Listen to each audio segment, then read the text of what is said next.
দেশের অর্থনীতিতে এসএমই খাতের অবদান ও এই খাতের উদ্যোক্তাদের ব্যাংক ঋণ সহ নানা প্রতিবন্ধকতা নিয়ে আলোচনার জন্য আমাদের সঙ্গে যুক্ত হয়েছেন এসএমই ফাউন্ডেশনের সাবেক ব্যবস্থাপনা পরিচালক ও ইন্টারবিজের চেয়ারম্যান ডক্টর সৈয়দ মোহাম্মদ ইহসানুল করিম। জনাব ইহসানুল, এ সময় বাণিজ্যে আপনাকে স্বাগতম। আসসালামু আলাইকুম। আমরা প্রতিবেদনটিতে যেমনটি দেখছিলাম, এসএমই খাতে ব্যাংকের যে অনীহা এবং উদ্যোক্তা না পাওয়ার যে পুরনো অজুহাত, সবকিছু মিলিয়ে আসলে নানা প্রতিবন্ধকতার কথা আমরা শুনছিলাম। সবকিছু মিলিয়ে এই বিষয়ে আপনার অভিমত কি, আপনার পর্যবেক্ষণ কি, যদি সংক্ষেপে আমাদেরকে একটু জানাতেন।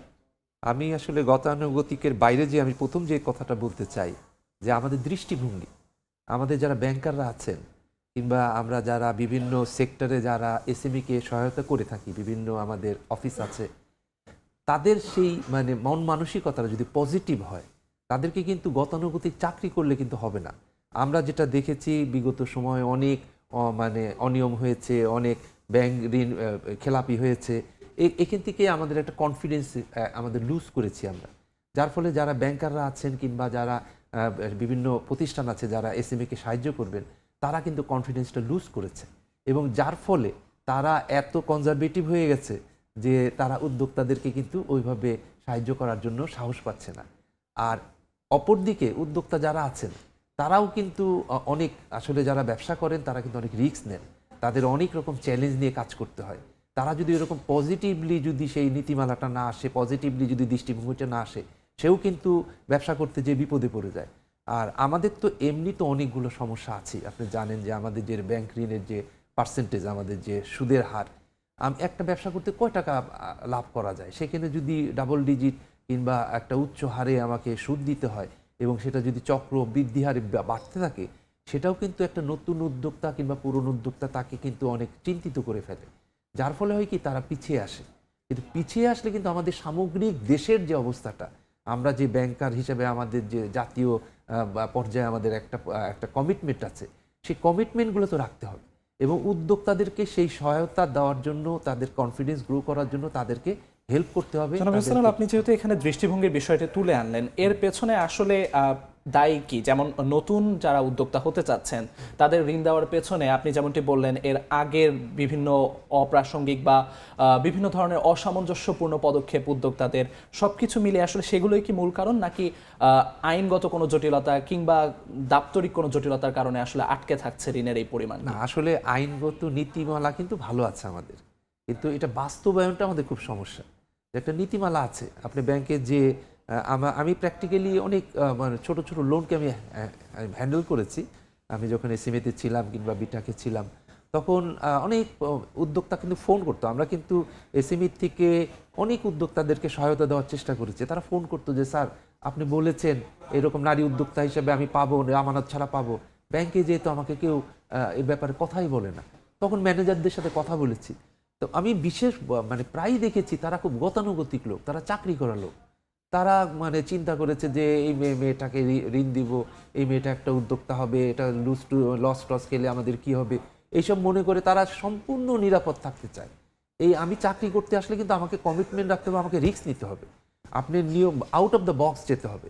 এবং দেখবেন যে আমাদের দেশে অনেক মানুষ আছে যারা আউট অফ দ্য বক্স যে অনেক ভালো ভালো কাজ করেছে। আপনি জেনে খুশি হবেন যে আমাদের লুৎফর রহমান সরকার একজন ছিলেন, সোনালী ব্যাংকের এমডি। উনি কিন্তু আমি যখন বুয়েটে পড়াশোনা করি, তখন আমরা দেখেছি উনি বিকল্প নামে যারা নতুন চাকরি যারা পাশ করবে, ঢাকা ভার্সিটি বুয়েট থেকে পাশ করবে, তাদেরকে তিনি একটা প্রকল্প করেছিলেন বিকল্প, যে তুমি চাকরি না করে বিকল্প কিছু করবা। এবং সেই বিকল্পের জন্য উনি ঢালাওভাবে ঋণ দিয়েছেন বুয়েট থেকে। কিংবা আমার অনেক পরিচিত বড় ভাই আছেন যারা ক্লাস্টার হিসেবে 5 জন মিলে একটা করে লোন নিয়েছে, তারা এখনও কিন্তু ব্যবসা করে। আপনি এখনও 2-4টা বাস দেখবেন, বিকল্প বাস এখনও চলে। কিন্তু এগুলো কিন্তু ঢাকা ভার্সিটির ছেলেরা চাকরি না করে বিকল্প হিসেবে এসেছিল। এইরকম লুৎফর রহমান সরকারের মতো লোক যদি, পজিটিভ লোক থাকে, আউট অফ দ্য বক্স যায়, রিস্ক নেয়, এবং সে যদি দেশপ্রেম তার মধ্যে থাকে যে না, আমাকে একটা ঋণ দেওয়া মানে আমার চাকরি না, ঋণ দেওয়া মানে আমি 100 জন মানুষকে কর্মসংস্থান করলাম, ঋণ দেওয়া মানে আমার বৈদেশিক মুদ্রা সাশ্রয় হলো, ঋণ দেওয়া মানে আমার দেশ স্বাবলম্বী হলো, এই দৃষ্টিভঙ্গি নিয়ে যারা যদি চাকরি করে মানুষ, বিশেষ করে ব্যাংকাররা এবং যারা আমাদের বিভিন্ন এই ব্যবসা বাণিজ্যে যারা রেগুলেট করেন, এই প্রতিষ্ঠানগুলো লোকগুলো যদি এইরকম দেশপ্রেমিক হয়, তাদের এই দৃষ্টিভঙ্গির পরিবর্তন নিয়ে যদি উদ্যোক্তাদের দিক থেকে আমি চিন্তা করি, উদ্যোক্তাদের আসলে কোনো গাফিলতি দেখছেন কিনা, তাদের দৃষ্টিভঙ্গি পরিবর্তনে যে পজিটিভ যে মাইন্ডসেটটা ডেভেলপ করা দরকার, সেই জায়গায় আসলে উদ্যোক্তাদের ভূমিকা কতখানি এবং তারা সেটি যথাযথভাবে পালন করছেন কিনা? না, উদ্যোক্তা কিন্তু সবসময় তারা কিন্তু স্বপ্ন নিয়ে আসে। হ্যাঁ, বিশেষ করে আমি বিভিন্নভাবে কিন্তু এরকম উদ্যোক্তা উন্নয়নের সাথে আমি কাজ করি। আমি এখনও কাজ করি, আমার একটা প্রতিষ্ঠান আছে, আমি উদ্যোক্তা উন্নয়নের জন্যই কাজ করি। তো সেই উদ্যোক্তাদের কিন্তু স্বপ্ন আছে, কিন্তু সেই স্বপ্ন বাস্তবায়ন করার জন্য গার্জিয়ান হিসাবে আমরা যারা আমাদের প্রতিষ্ঠান আছে, বিশেষ করে সরকারের বিভিন্ন প্রতিষ্ঠান, তারা যদি প্রণোদনা কিংবা তাকে সেই সাপোর্টটা দেয়, তাহলে কিন্তু সেই স্বপ্নটা বাস্তবায়ন হলেই কিন্তু দেশ আগাবে। তা আমি উদ্যোক্তাদের আমি আসলে কোনো দোষ দেখি না, তারা কিন্তু রিস্ক নিয়েই আসে। এবং আপনি দেখবেন যে একটা বুয়েট থেকে কিংবা একটা ঢাকা ভার্সিটি, রুয়েট, কুয়েট, এখানে যদি আপনি এদেরকে একটু মোটিভেট করেন, এদেরকে যদি একটু পথ দেখান, তাহলে কিন্তু তারা ওই বিকল্প পথে যেতে পারে। এবং বিকল্প পথে গেলেই কিন্তু আপনি জানেন যে একটা শিক্ষিত ছেলে যদি ব্যবসা করে, সেই ব্যবসার থেকে কিন্তু আরও অশিক্ষিত কিংবা নিম্ন শ্রেণীর লোক সে একজন ব্যবসা করলে আরও 100 জন লোক কর্মসংস্থান হয়। তো এই দৃষ্টিভঙ্গি আমাদের কিন্তু এই উদ্যোক্তা ভিত্তিক একটা দেশ সমাজ আমাদেরকে গঠন করতে হবে। কারণ আমাদের এখানে পাশ করলে লক্ষ লক্ষ মানুষ বসে আছে, চাকরি নেই। এই চাকরি কে দিবে? সরকার তো কয়জনকে চাকরি দিবে? সরকার রেগুলেটরি বিভিন্ন প্রতিষ্ঠান। সুতরাং এই উদ্যোক্তা আমাদের একটা বিপ্লব করতে হবে, আদারওয়াইজ আপনি কর্মসংস্থান করতে পারবেন না। আর কর্মসংস্থান না করতে পারলে সে কিন্তু জিডিপিতে জিরো হয়ে গেল। সে একজন পাশ করলো, সে ভার্সিটি থেকে পাশ করলো, সে একটা চাকরি পাচ্ছে না। অর্থাৎ কি, সে আমাদের দেশ সেবায় কিংবা দেশের উন্নয়নে সে অংশগ্রহণের তার সুযোগ নাই। তো সুতরাং এই বিষয়ে মেইন উদ্যোক্তাদের পার্টনার কিন্তু ব্যাংক। তো সে ব্যাংক যদি সেরকম দৃষ্টিভঙ্গি নিয়ে, পজিটিভ দৃষ্টিভঙ্গি নিয়ে, এবং সেটাকে অনেক যাচাই বাছাই তো অবশ্যই করবে, এবং সেখানে সততা থাকতে হবে। প্রতিবেদনে যেমনটি দেখছিলাম জনাব এহসানুল, এখানে বলা হচ্ছিল এই যে বাংলাদেশ ব্যাংকের পক্ষ থেকে যখন কিনা কারণ জানতে চাওয়া হচ্ছে কেন উদ্যোক্তাদের ঋণ দেওয়া যাচ্ছে না, বা যে কোনো জায়গায় যখন তাদের কাছে জবাবদিহিতামূলক পদক্ষেপের কাছে যাওয়া যাচ্ছে, তখন ব্যাংকগুলোর কাছ থেকে সেই গতানুগতিক উত্তর উদ্যোক্তার অভাব, সঠিক উদ্যোক্তার অভাব। তো সেই ক্ষেত্রে আসলে বাংলাদেশ ব্যাংক বা রেগুলেটরি প্রতিষ্ঠান যারা রয়েছে, তাদের আসলে দায়িত্ব কতখানি নিশ্চিত করার পিছনে? এটা আসলে আমাদের মানুষের কনফিডেন্স অনেক আমরা আসলে কমে গেছে। আমাদের সরকারি প্রতিষ্ঠান যারা চাকরি করে তাদেরও অনেক লিমিটেশন আছে, কারণ তারা অনেক সময় সে হয়তো পজিটিভ, তার উপরে নিচে তার পুরো চ্যানেলটা হয়তো পজিটিভ না, কেউ না কেউ হয়তো তার চ্যানেলে করাপশন করছে।